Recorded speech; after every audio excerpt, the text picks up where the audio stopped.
नमस्कार। आज हम बात कर रहे हैं सुप्रीम कोर्ट के एक महत्वपूर्ण फैसले की, जो वैवाहिक विवाद और धारा 498 ए से जुड़े मामलों में एक अहम सिद्धांत स्पष्ट करता है। इस मामले में शिकायतकर्ता का विवाह वर्ष 2019 में हुआ था। इसके बाद मार्च 2021 में पति ने परिवार न्यायालय में तलाक की याचिका दाखिल की। लगभग एक वर्ष बाद यानी मार्च 2022 में पत्नी द्वारा एक एफआईआर दर्ज कराई गई।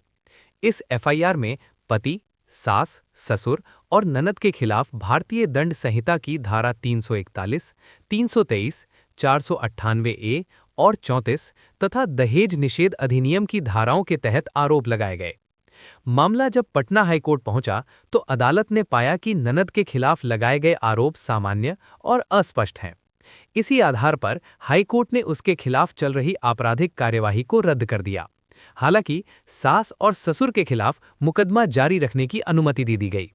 इसके बाद सास और ससुर ने इस फैसले को सुप्रीम कोर्ट में चुनौती दी। सुप्रीम कोर्ट ने एफआईआर और पूरे रिकॉर्ड का सावधानीपूर्वक अध्ययन किया। अदालत ने पाया कि सास और ससुर के खिलाफ भी कोई विशेष घटना, तारीख या अलग भूमिका का स्पष्ट उल्लेख नहीं किया गया था। एफआईआर में उनके खिलाफ केवल सामान्य और सामूहिक आरोप लगाए गए थे।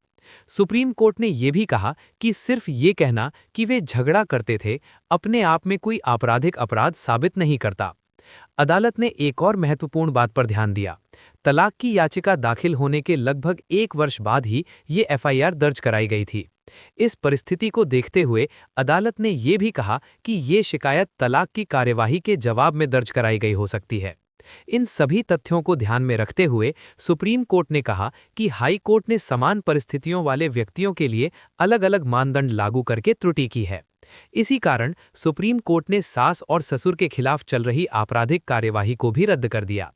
हालांकि पति के खिलाफ मामला कानून के अनुसार जारी रहेगा। ये फैसला एक महत्वपूर्ण सिद्धांत को दोहराता है। केवल सामान्य और अस्पष्ट आरोपों के आधार पर परिवार के अन्य सदस्यों को आपराधिक मामलों में शामिल नहीं किया जा सकता।